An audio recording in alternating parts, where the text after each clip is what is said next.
حکم رسالت۔ اور وہ 11 شاگرد جلیل کے اس پہاڑ پر گئے جو یسوع نے ان کے لیے مقرر کیا تھا، اور اسے دیکھ کر سجدہ کیا، لیکن بعض نے شک کیا۔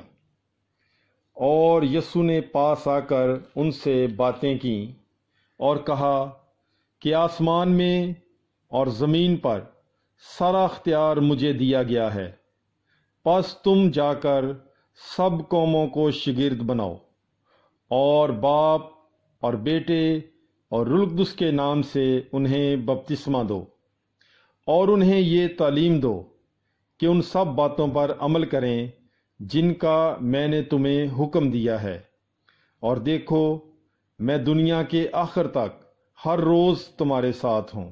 آمین۔ پاک کلام کے پڑھے اور سنے جانے پر خداوند کی برکت ہو۔ خدا کا شکر ہو۔ Bible is life. God bless you.